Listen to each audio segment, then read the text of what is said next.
various movements in the lower limb joints are, we first start with the hip joint. Hip joint is a ball and socket variety of joint. The movements permitted are flexion, and this flexion can be done with the knee extended or with the knee flexed.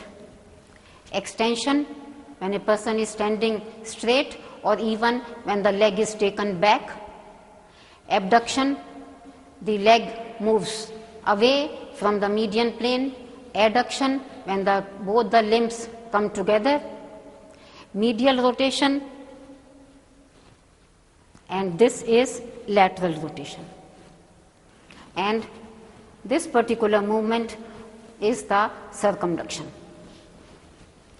The muscles responsible for flexion are chiefly the iliopsoas, for extension gluteus maximus muscle, for abduction gluteus medius and minimus muscles, for adduction the adductor muscles, adductor longus, adductor brevis and adductor magnus, for medial rotation anterior fibers of gluteus medius and minimus muscle, and for lateral rotation the short lateral rotators, that is piriformis, obturator internus and the gemelli. The knee joint is a condyloid joint. It permits the flexion and extension. Flexion is done by the hamstring muscles, the biceps femoris, semimembranosus, semitendinosus, and part of the adductor magnus. Extension is done by the strong quadriceps femoris, comprising of 4 heads, the rectus femoris, vastus intermedius, vastus medialis and vastus lateralis. In the locking of the joint, which is part of the extension of knee joint, the vastus medialis fibers act to lock the joint. The unlocking of the joint is done by a small muscle which is known as the popliteus. Coming to the ankle joint, the movements permitted are dorsiflexion and plantar flexion.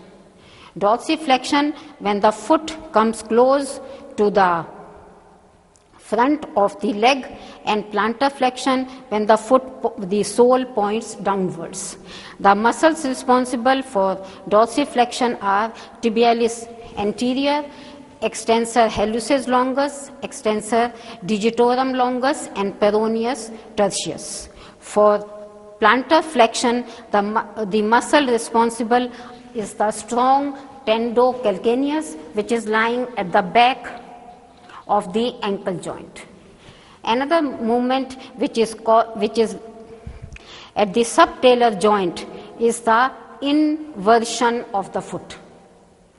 In this, the medial border of the foot is raised up and is caused by tibialis anteriorly and tibialis posterior at the back. The other movement is the eversion of the foot, when the lateral border of the foot is raised up and is caused by muscles on the lateral side, that is peroneus longus, peroneus brevis and peroneus tertius.